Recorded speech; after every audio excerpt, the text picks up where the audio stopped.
బడ్జెట్లో ప్రజలకిచ్చిన 420 హామీలు 420 హామీలు ఏవైతున్నాయో ఈ ప్రభుత్వం మరి ఆ 420 హామీలు 6 గ్యారెంటీల గురించి ఏమైనా కొత్త విషయాలు చెబుతారేమో లేదా గత 15 నెలల పేలవమైన అట్టర్ ఫ్లాప్ పరిపాలన ఏదైతే ఉందో దాని గురించి ఏమైనా ప్రాయశ్చిత్తం చేసుకునే విధంగా ప్రసంగం ఉంటుందేమో గవర్నర్ గారిదని చెప్పి మేమందరం కూడా భావించినాం, ఆశించినాం. కానీ ఇది గవర్నర్ గారి ప్రసంగంలాగా లేదు. ఒక మాటలో చెప్పాలంటే గాంధీ భవన్లో కాంగ్రెస్ కార్యకర్తల ప్రెస్ మీట్ లాగా ఉంది తప్ప గవర్నర్ గారి ప్రసంగంలాగా మాత్రం లేదు. పాపం పెద్ద ఆయన గవర్నర్ గారి నోటెంబడ కూడా చాలా అబద్ధాలు, ఒకటి కాదు రెండు కాదు, ఎన్నో అబద్ధాలు, ఎన్నో అర్ధసత్యాలు, ఎన్నో అసత్యాలు కూడా పాపం వారి నోటెంబడ కూడా పలకాల్సి రావడం మేము కూడా బాధపడతా ఉన్నాం. కాంగ్రెస్ సర్కారు యొక్క ఘోర వైఫల్యం వల్ల ఈరోజు రాష్ట్రంలో రైతాంగం ఆందోళనలో ఉంది. ఎక్కడికక్కడ పంటలు ఎండిపోతున్నాయి. రైతులు ఇప్పటికే 480 పైచిలకు మంది రైతులు ఆత్మహత్య చేసుకున్నారు. వాళ్లకు కనీసం ఒక్క మాట, వాళ్లకు సాంత్వన చేకూర్చే మాట, వాళ్లకు ఉపశమనాన్ని ఇచ్చే మాట, వాళ్ళకు భరోసానిచ్చే ఒక్క మాటనన్నా గవర్నర్ నోటెంబడి వస్తుందేమో. పంటలు ఎండిపోకుండా కాపాడుతాం, నీళ్ళు ఇస్తాం, బుద్ధి తెచ్చుకున్నాం, ఇకనైనా బుద్ధితో మెదులుతామని చెప్పి ఒక్క మాటన్నా చెప్తారేమో అనుకున్నాం. ఒక్క మాట కూడా వారి నోటెంబడ రాలేదు. అసలు ఈరోజు వరకు రాష్ట్రంలోని ఏ గ్రామంలో కూడా 25 నుంచి 30% మించి రుణమాఫీ జరగలేదు. ఇది నిర్వివాదం. ఇది మేము శాసనసభలో పోయిన సమావేశాల్లోనే అడిగినాం. ముఖ్యమంత్రి గారు సొంత ఊరికి పోదామా, సొంత నియోజకవర్గానికి పోదామా, ప్లేసు డేటు టైము మీ ఇష్టం, ఊరు కూడా మీ ఇష్టం. ఒక్క ఊళ్ళే 100% రుణమాఫీ అయితే మేమందరం రాజీనామా చేసి పోతామని చెప్పి కూడా చెప్పినాం. కానీ మళ్ళీ ఈరోజు గవర్నర్ గారి నోటెంబడ రుణమాఫీ అయిపోయింది, లక్షలాది మంది రైతులు సంతోషంగా ఉన్నారు అని చెప్పి అబద్ధాలు చెప్పించి గవర్నర్ గారి స్థాయిని కూడా దిగజార్చి ఈ కాంగ్రెస్ ప్రభుత్వం మళ్ళొక్కసారి తన భ్రష్టత్వాన్ని, తన నీచత్వాన్ని బయటపెట్టుకుంది. పెట్టుబడి సాయం అందని రైతులు రుణమాఫీ కాక, పెట్టుబడి సాయం జరగక, కేసీఆర్ గారి టైంలో ఉండే రైతు బంధును కూడా కనీసం అమలు చేసే పరిస్థితి లేక ఆగమాగమైపోతుంటే ఇవాళ రైతు బంధు మొత్తం అందింది. అది మాత్రమే కాకుండా రైతు కూలీలకు కూడా సాయం చేస్తున్నామని చెప్పి గవర్నర్ గారి నోటెంబడ ఇవాళ అబద్ధాలు చెప్పించడం అంటే గవర్నర్ గారికి కూడా అవమానం. ఇది వారు కూడా గుర్తించాలని చెప్పి కూడా మేము కోరుతా ఉన్నాం. సాగునీటి సంక్షోభం రోజు రోజుకు తీవ్రమవుతా ఉంది. కేవలం కేసీఆర్ గారి మీద గుడ్డి ద్వేషంతో, మా పార్టీ మీద గుడ్డి కోపంతో అక్కడ మేడిగడ్డను రిపేర్ చేయకుండా 15 నెలలు ఎండబెట్టడం వల్ల ఇవాళ మొత్తం గోదావరి పరివాహక ప్రాంతంలో ఎండిపోతున్న ప్రతి ఎకరా పంటకు బాధ్యత తీసుకోవాల్సింది రేవంత్ రెడ్డి అనే ఈ ముఖ్యమంత్రి. రేవంత్ రెడ్డి అనే చేతగాని ముఖ్యమంత్రి వల్ల ఈరోజు రాష్ట్రంలో లక్షలాది ఎకరాల్లో పంటలు ఎండిపోతుంటే, ఆ పంట ఎండిపోయి అవస్థలు పడుతున్న రైతులు, తమ పొలాన్ని నిప్పు పెట్టుకుంటున్న రైతులు, తమ పొలంలో ఇలా గొర్రెలను మేకలను మేపుతున్న రైతులు వాళ్ళు ఎదురు చూసిండ్రు గవర్నర్ గారి ప్రసంగం నుంచి. ఒక్క మాటన్న వస్తుందేమో, మేము పంటలను ఎండిపోకుండా కాపాడుతాం, మేమున్నాం, ఈ ప్రభుత్వం భరోసా ఇస్తున్నది, మీకు రిపేర్ చేస్తాం మేడిగడ్డను, ఇన్ని రోజులు కేసీఆర్ గారి మీద గుడ్డి కోపంతో తప్పు చేసినాం అని ప్రాయశ్చిత్తం చేసుకుంటారు అనుకున్నాం. ఆ సోయి కూడా ఈ ప్రభుత్వానికి లేదు. కనీసం ఒక్క మాట మాత్రంగా కూడా ఎండుతున్న పంటలు, సాగునీటి సంక్షోభం, 480 మంది రైతుల ఆత్మహత్యలు, వాటి గురించి ఒక్క మాట కూడా మాట్లాడకపోవడం అంటే రేవంత్ రెడ్డి ప్రభుత్వం యొక్క ప్రాధాన్యతలు ఎట్లా ఉన్నాయో దీన్ని బట్టే అర్థం చేసుకోవచ్చు. ఇవాళ భారతదేశంలో బహుశా ఏ రాష్ట్ర సెక్రటేరియట్లో జరగని అత్యంత ఘోరమైన నీచమైన పరిస్థితి మన రాష్ట్ర సెక్రటేరియట్లో జరిగింది. 20% కమిషన్ ఇయ్యందే ఇక్కడ బిల్లులు వస్తలేవని చెప్పి కాంట్రాక్టర్లు ఆర్థిక శాఖ మంత్రి, ఉప ముఖ్యమంత్రి గారి ఛాంబర్ ముంగట ధర్నా చేసే పరిస్థితి రాష్ట్రంలో బహుశా ఎన్నడూ కూడా గతంలో లేదు. మరి భారతదేశంలో కూడా బహుశా ఎక్కడా లేదని నేను అనుకుంటా ఉన్నా. ఇవాళ 20% కమిషన్ తప్ప విజన్ లేని ప్రభుత్వం ఇది. ఈ విజన్ ఉంది, ఆ విజన్ ఉంది, ఏఐ, డేటా సైన్సెస్ అని పెద్ద పెద్ద మాటలు. విజన్ లేదు, మన్ను లేదు, కమిషన్ తప్ప.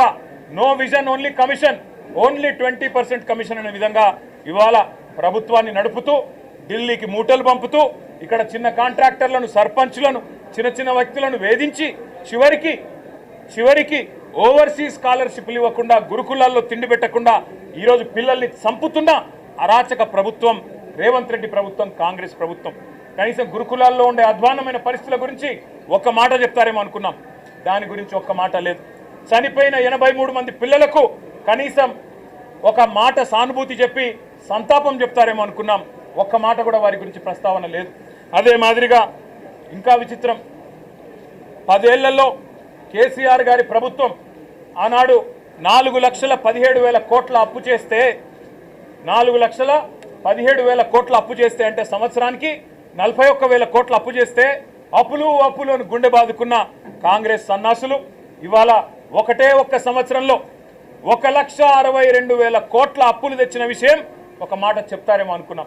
సరే, కేసీఆర్ ప్రభుత్వం కొత్తగా ఏర్పడ్డ తెలంగాణకు ఒక బలమైన పునాది వేయాలని బ్రహ్మాండమైన పథకాలు, రైతులకు వ్యవసాయానికి మాత్రమే 10 ఏళ్లలో కేసీఆర్ ప్రభుత్వం ఖర్చు పెట్టింది దాదాపు 4.5 లక్షల కోట్లు.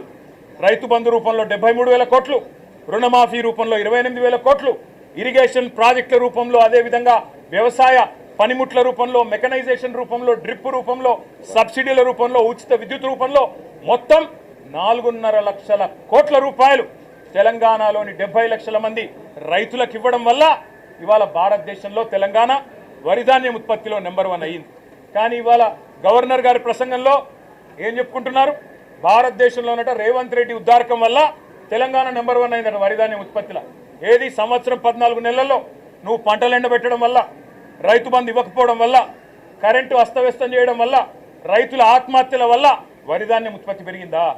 సిగ్గన్నా ఉండాలి మాట్లాడడానికి. ప్రభుత్వానికి కనీసం సోయన్నా ఉండాలి. ఇవాళ లక్షల ఎకరాల్లో పంటలు ఎండిపోతుంటే కనీసం ఓదార్చడానికి ఒక మంత్రి దిక్కులేడు, కనీసం ఒక కాంగ్రెస్ ఎమ్మెల్యే లేడు. ఊళ్ళల్లో పోతే కాంగ్రెస్ ఎమ్మెల్యేల్ని తరిమి కొడుతున్నారు.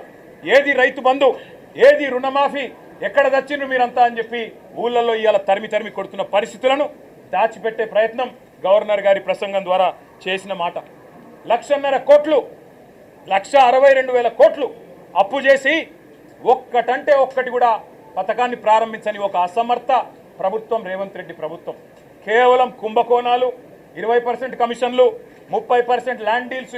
నా మాట కాదు, కాంగ్రెస్ ఎమ్మెల్యేలు చెప్తా ఉన్నారు.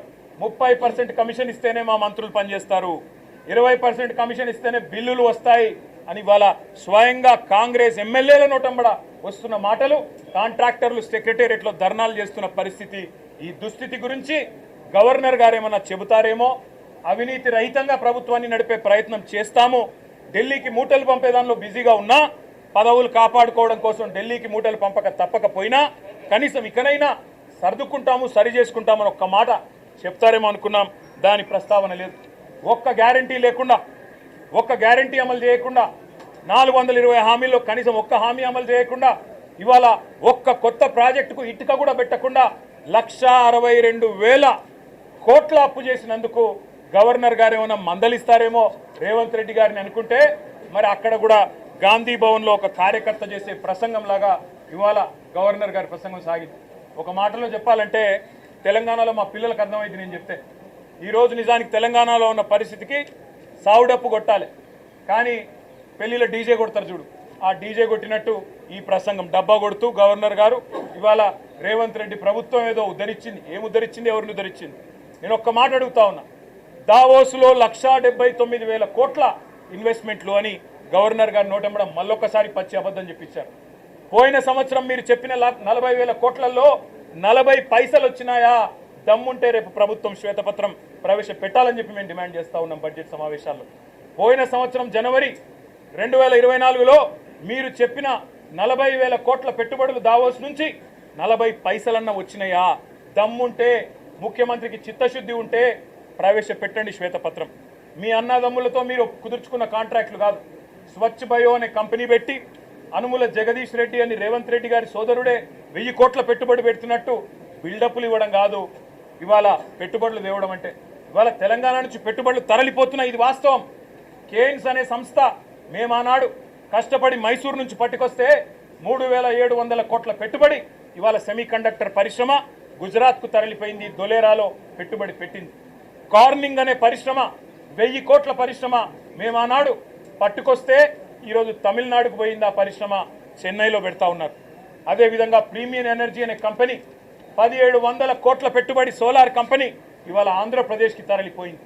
వాస్తవాలు ఇట్లా ఉంటే 1,79,000 కోట్ల పెట్టుబడులు 1,79,000 కాదు కదా, 1,79,000 కోట్లు కాదు కదా. ఈ ప్రభుత్వం ఎంత అసమర్థ ప్రభుత్వం అంటే కొత్తగా ఒకరు కూడా పెట్టుబడి పెట్టడానికి ముందుకొచ్చే పరిస్థితి లేదు. వీళ్ళ ఆర్ఆర్ ట్యాక్సులు, వీళ్ళ కమిషన్లు, వీళ్ళ దాడికి తట్టుకోలేక నిర్మాణ రంగం కుదేలైపోయింది. రియల్ ఎస్టేట్ మొత్తం అస్తవ్యస్తం అయిపోయింది. ఇప్పటికే నిర్మాణ రంగం పూర్తి స్థాయిలో పడిపోయిన పరిస్థితి. ఇంకోవైపు ప్రభుత్వమే స్వయంగా చెప్తా ఉంది ఇప్పటి వరకు తమ ఫిస్కల్ టార్గెట్లు రీచ్ కావడం లేదని బడ్జెట్లో కూడా చెప్తారని అనుకుంటా ఉన్నాం. కాబట్టి పరిస్థితి ఏమో ఇట్లా ఉంటే ప్రతి పదం గవర్నర్ గారితో ఈరోజు చెప్పించింది అబద్ధం, ప్రతి మాట ఈరోజు గవర్నర్ గారి నోటెంబడ వచ్చింది అసత్యం, ప్రతి వాక్యం పచ్చి మోసం. మరి మోసం చేసింది ఇవాళ తెలంగాణ ప్రజల్ని మాత్రమే కాదు, గవర్నర్ గారిని కూడా ఈ రాష్ట్ర ప్రభుత్వం మోసం చేసింది, గవర్నర్ గారిని కూడా అవమానించింది. ఇంకొక మాటలో చెప్పాలి అంటే దశ దిశ ఏదీ లేని కేవలం ఒక డబ్బాలో గులకరాలు వేసి ఊపితే ఎట్లా అయితే సౌండ్ వస్తుందో అట్లాంటి అది పరిస్థితి తప్ప ఇంకొక మాట కూడా లేదు. ఇంకా దారుణమైన మాట, బీసీలను కులగణన పేరుతో వంచి అవమానించి, ఈ మాట మేమనలేదు, ఒక కాంగ్రెస్ ఎమ్మెల్సీ గారంటే ఆయనను కూడా సస్పెండ్ చేసి పారేసినారు. మీరు ఎట్లా తగ్గిస్తారయ్యా? కేసీఆర్ గారి ప్రభుత్వం ఉన్నప్పుడు సమగ్ర కుటుంబ సర్వేలో ఆనాడు 56% ఉన్న బీసీలు ఈరోజు 46 ఎట్లయితారని చెప్పి ఒక ఎమ్మెల్సీ గారు అడిగితే ఆయనను తీసుకుపోయి పార్టీలను సస్పెండ్ చేస్తారు. ఇవాళ మేమనడం కాదు కదా, రాష్ట్రంలో ఒక్క బీసీ సంక్షేమ సంఘం మీ లెక్కలు కరెక్ట్ అంటుందా? ఒక్క బీసీ బిడ్డ మీ లెక్కతో ఏకీభవిస్తున్నాడా? అదేవిధంగా మీ ఎమ్మెల్సీలు మీ ఎమ్మెల్యేలైనా కనీసం వాళ్ళైనా ఏకీభవించే పరిస్థితుందా? ఇవాళ కులగణన పేరుతో బీసీలను వంచి వాళ్ళను కూడా మోసం చేసి వాళ్ళ సంఖ్య కూడా తగ్గించి వాళ్ళను ఉద్ధరించినట్టు సోషల్ జస్టిస్ అని ఇవాళ గవర్నర్ గారు నోటెంబడ అబద్ధాలు చెప్పడం అంటే నిజంగా కూడా సిగ్గుచేటు. అదేవిధంగా కాంగ్రెస్ తల్లిని తీసుకొచ్చి రుద్ది, కాంగ్రెస్ తల్లిని సెక్రటేరియట్లో పెట్టి, రాహుల్ గాంధీ తండ్రిని సెక్రటేరియట్ ముందు పెట్టి అదేదో గొప్ప పని చేసినట్టు, తెలంగాణకు వాళ్ళేదో ఉద్ధరించినట్టు సిగ్గు లేకుండా మాట్లాడుతున్న ఈ ప్రభుత్వానికి మేము చెప్పేది ఒకటే, కాంగ్రెస్ తల్లిని రాహుల్ గాంధీ తండ్రిని మంచిగా భద్రంగా ప్యాక్ చేసి గాంధీ భవన్ పంపిస్తాం 3 ఏళ్ల తర్వాత, తప్పకుండా ఎక్కడ పెట్టుకోవాలో అక్కడే పెట్టుకోండి అని చెప్పి కూడా తెలియజేస్తూ, గవర్నర్ గారి ప్రసంగం ఈరోజు పూర్తి స్థాయిలో ప్రజలను వంచడమే కాకుండా, ప్రజలను మోసం చేయడమే కాకుండా గవర్నర్ గారి ప్రతిష్టను కూడా తగ్గించిందనే మాట కూడా నేను మీకు తెలియజేస్తా ఉన్నా. Thank you.